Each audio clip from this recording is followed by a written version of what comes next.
KPCC ಪ್ರಧಾನ ಕಾರ್ಯದರ್ಶಿ ಮೇಲುಕೋಟೆ ವಿಧಾನಸಭಾ ಕ್ಷೇತ್ರದ ಮಾಜಿ ಜಿಲ್ಲಾ ಪಂಚಾಯಿತಿ ಸದಸ್ಯರಾದ ಎಚ್ ತ್ಯಾಗರಾಜು ರವರ ನೇತೃತ್ವದಲ್ಲಿ ಯೂತ್ ಕಾಂಗ್ರೆಸ್ ವತಿಯಿಂದ ಮೇಲುಕೋಟೆ ವಿಧಾನಸಭಾ ಕ್ಷೇತ್ರದ ಯುವ ಕಾಂಗ್ರೆಸ್ ಅಧ್ಯಕ್ಷ ಎಸ್.ಕೆ. ಚಂದ್ರಶೇಖರ್ ಮತ್ತು ಪಾಂಡವಪುರ ಬ್ಲಾಕ್ ಯುವ ಕಾಂಗ್ರೆಸ್ ಅಧ್ಯಕ್ಷ ಭರತ್ ಪಟೇಲ್ ಹಾಗೂ ಯುವ ಕಾಂಗ್ರೆಸ್ ಕಾರ್ಯಕರ್ತರು ಸೇರಿ ಕರ್ನಾಟಕ ರಾಜ್ಯದ ಮುಖ್ಯಮಂತ್ರಿಗಳಾಗಿ ಪ್ರಮಾಣವಚನ ಸ್ವೀಕರಿಸುತ್ತಿರುವ ಕರ್ನಾಟಕ ರಾಜ್ಯದ ನೂತನ ಮುಖ್ಯಮಂತ್ರಿಗಳಾದ ಡಿ.ಕೆ. ಶಿವಕುಮಾರ್ ಅವರ ಹೆಸರಿನಲ್ಲಿ ಪಾಂಡವಪುರ ಶ್ರೀ ಬನ್ನಾರಿ ಅಮ್ಮನವರ ದೇವಸ್ಥಾನದಲ್ಲಿ ಅರ್ಚನೆ, ಪೂಜೆ, ಪುರಸ್ಕಾರಗಳನ್ನು ನೆರವೇರಿಸಿ ಶ್ರೀ ಅನ್ನಪೂರ್ಣೇಶ್ವರಿ ಹೋಟೆಲ್ ಮುಂದೆ ಬೃಹತ್ ಆಕಾರದ ಎಲ್ಇಡಿ ಸ್ಕ್ರೀನ್ ಮೂಲಕ ಮುಖ್ಯಮಂತ್ರಿ ಪದಗ್ರಹಣ ಕಾರ್ಯಕ್ರಮ ವೀಕ್ಷಿಸಲು ವ್ಯವಸ್ಥೆ ಮಾಡಲಾಗಿತ್ತು.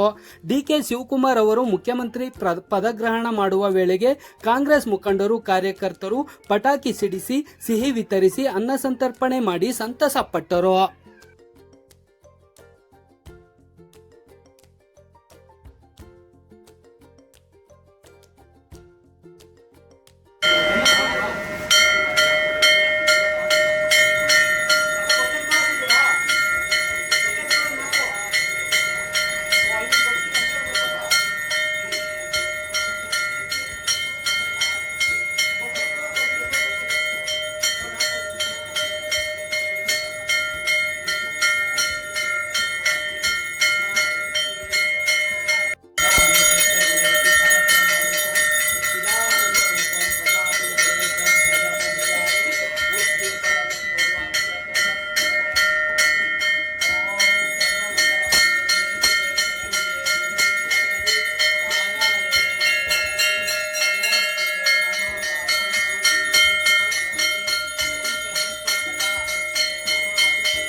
ನಮಸ್ಕಾರ ಬಂದ ನಿಮಿಷ ಬಂದ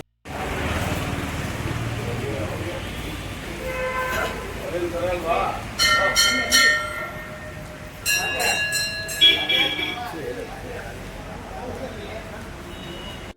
ಡಿ.ಕೆ. ಶಿವಕುಮಾರ್ ಗೆ ಸಿದ್ದರಾಮಯ್ಯ ಗೆ ಜೈ, ಸೋನಿಯಾ ಗಾಂಧಿ ಗೆ ಜೈ, ಪ್ರಿಯಾಂಕಾ ಗಾಂಧಿ ಗೆ ಜೈ, ರಾಹುಲ್ ಗಾಂಧಿ ಗೆ ಜೈ, ಮಲ್ಲಿಕಾರ್ಜುನ ಖರ್ಗೆ ಗೆ ಜೈ.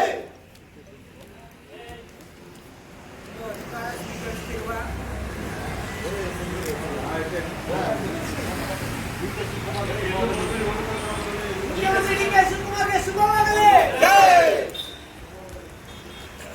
ಶುಭವಾಗಲಿ. ಡಿ.ಕೆ. ಶಿವಕುಮಾರ್ ಗೆ ಶುಭವಾಗಲಿ. ಡಿ.ಕೆ. ಶಿವಕುಮಾರ್ ಗೆ ಶುಭವಾಗಲಿ. ಶಿವಕುಮಾರ್ ಗೆ ನೂತನ ಮುಖ್ಯಮಂತ್ರಿ ಡಿ.ಕೆ. ಶಿವಕುಮಾರ್ ಗೆ ನೂತನ ಮುಖ್ಯಮಂತ್ರಿ ಡಿ.ಕೆ. ಶಿವಕುಮಾರ್ ಗೆ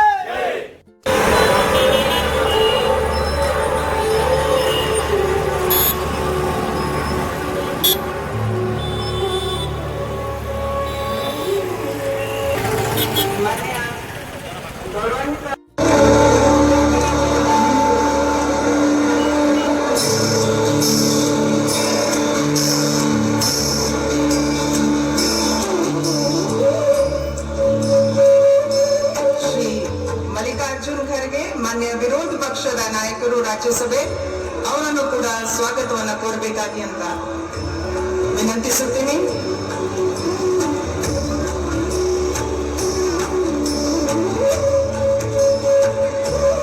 ರಾಹುಲ್ ಗಾಂಧೀಜಿ ಮಾನ್ಯ ವಿರೋಧ ಪಕ್ಷದ ನಾಯಕರು ಲೋಕಸಭೆ ಅವರನ್ನು ಕೂಡ ಎಲ್ಲರ ಪರವಾಗಿ ಸ್ವಾಗತಿಸಬೇಕಾಗಿ ಕೋರುತ್ತೀನಿ.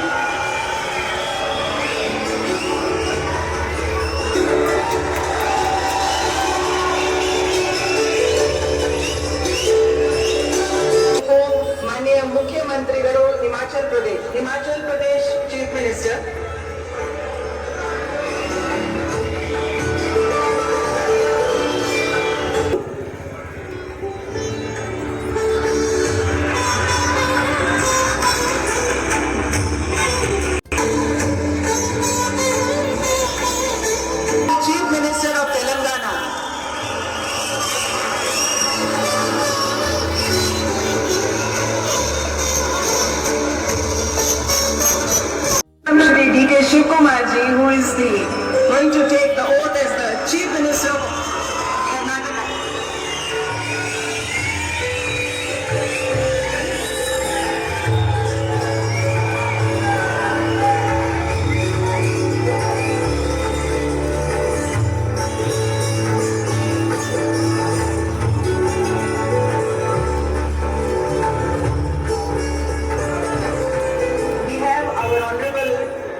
Dr. Shivakumar ji to welcome him.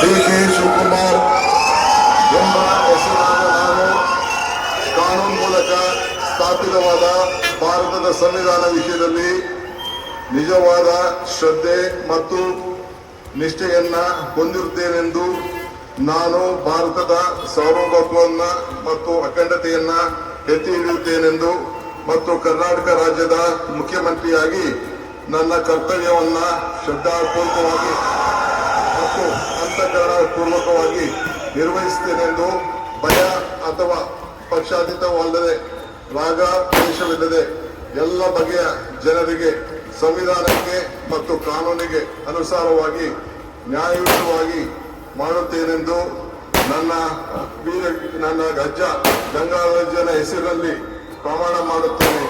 ಶ್ರದ್ಧಾಪೂರ್ವಕವಾಗಿ ಪ್ರತಿಜ್ಞೆಯನ್ನ ಮಾಡುತ್ತೇನೆ. ಮಾನ್ಯ ಮುಖ್ಯಮಂತ್ರಿಗಳು ಈಗ ಪ್ರಮಾಣ ವಚನಕ್ಕೆ ಸಹಿ ಮಾಡಲಿದ್ದಾರೆ. ನಾನು ಡಿ.ಕೆ. ಶಿವಕುಮಾರ್ ಎಂಬ ಹೆಸರಾದ ನಾನು ಕರ್ನಾಟಕ ರಾಜ್ಯದ ಮುಖ್ಯಮಂತ್ರಿಯಾಗಿ ನನ್ನ ಪರ್ಯಾಲೋಚನೆಗೆ ತರಲಾಗುವ ಅಥವಾ ನನಗೆ ತಿಳಿಯದೆ ಬರುವ ಯಾವುದೇ ವಿಷಯವನ್ನ ರಾಜ್ಯದ ಮುಖ್ಯಮಂತ್ರಿಯಾಗಿ ನನ್ನ ಕರ್ತವ್ಯವನ್ನ ಮುಕ್ತ ನಿರ್ವಹಣೆ ಅಗತ್ಯವಾಗುವುದೆಂದು ಸಂದರ್ಭದಲ್ಲಿ ಅಲ್ಲದೆ ಅನಾಥ್ಯ ಯಾರೇ ವ್ಯಕ್ತಿಗೆ ಅಥವಾ ವ್ಯಕ್ತಿಗಳಿಗೆ ಪ್ರತ್ಯೇಕವಾಗಿ ಅಥವಾ ಪರೋಕ್ಷವಾಗಿ ತಿಳಿಸುವುದಿಲ್ಲ ಅಥವಾ ಬಹಿರಂಗಪಡಿಸುವುದಿಲ್ಲ ಎಂದು ನನ್ನ ಅಜ್ಜನ ವೀರ ಗಂಗಾಧರ ಅಜ್ಜನ ಹೆಸರಿನಲ್ಲಿ ಪ್ರಮಾಣ ಮಾಡುತ್ತೇನೆ. ಶ್ರದ್ಧಾಪೂರ್ವಕವಾಗಿ ಪ್ರತಿಜ್ಞೆಯನ್ನ ಮಾಡುತ್ತೇನೆ. ಧನ್ಯವಾದಗಳು ಸರ್.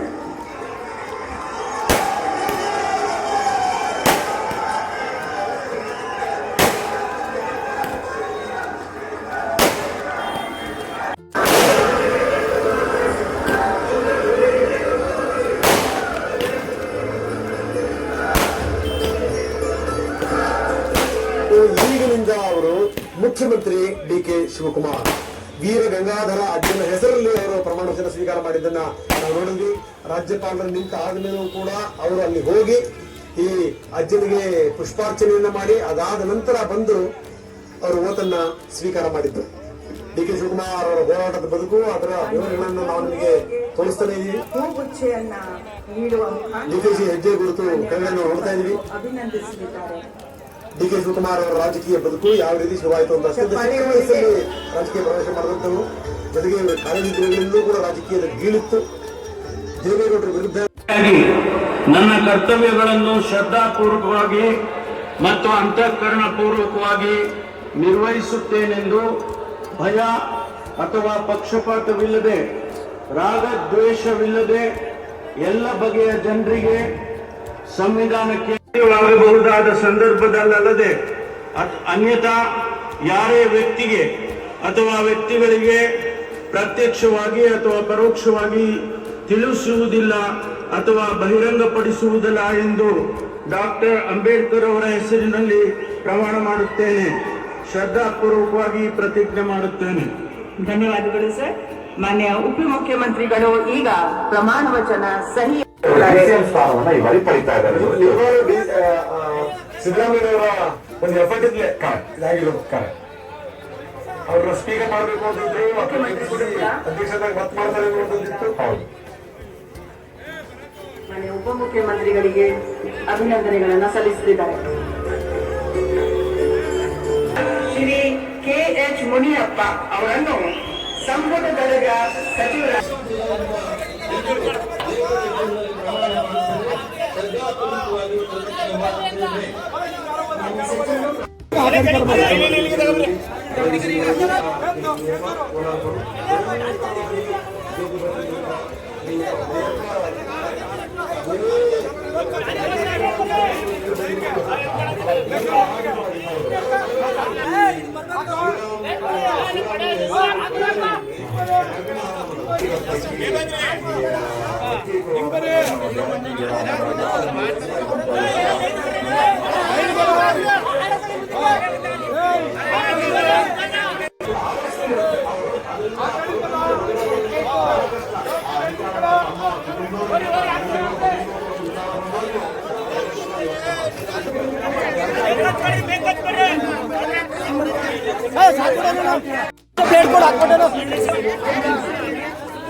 ಪ್ರಮಾಣ ಮಾಡಿದ್ದೇನೆ. ಜಾಬ್ ಎಂಬ ಹೆಸರು ನಾನು ಪ್ರಮಾಣ ಮಾಡುತ್ತೇನೆ. ಧನ್ಯವಾದಗಳು ಸರ್. ಮಾನ್ಯ ಸಚಿವರು ಪ್ರಮಾಣ ವಚನಕ್ಕೆ ಸಹಿ ಮಾಡಲಿದ್ದಾರೆ.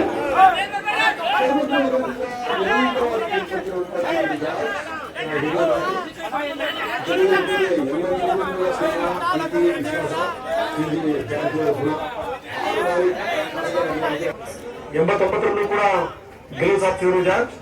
ವೀರೇಂದ್ರ ಪಾಟೀಲ್ ಸಂಪುಟದಲ್ಲಿ ಆಹಾರ ಸಚಿವರಾಗಿ ಕೆಲಸ ಮಾಡಿದ್ರು. ಬಂಗಾರಪ್ಪ ಸರ್ಕಾರದಲ್ಲಿ ಸಂಪುಟದಲ್ಲಿ ಸಚಿವರಾಗಿದ್ದರು. ಆ ಸಂದರ್ಭದಲ್ಲಿ ವಸತಿ ಮತ್ತು ನಗರಾಭಿವೃದ್ಧಿ ಖಾತೆಯನ್ನು ನಿರ್ವಹಿಸಿದರು ಜಾರ್ಜ್. ನಿರಂತರವಾಗಿ ಗೆಲುವನ್ನು ಕಂಡಿರುವಂತವರು. 2013ರಲ್ಲಿ ಸಿದ್ದರಾಮಯ್ಯ ಸಂಪುಟದಲ್ಲಿ ಗೃಹ ಇಲಾಖೆ ಸಚಿವರಾಗಿದ್ದರು. ಅದೇ ಸಂದರ್ಭದಲ್ಲಿ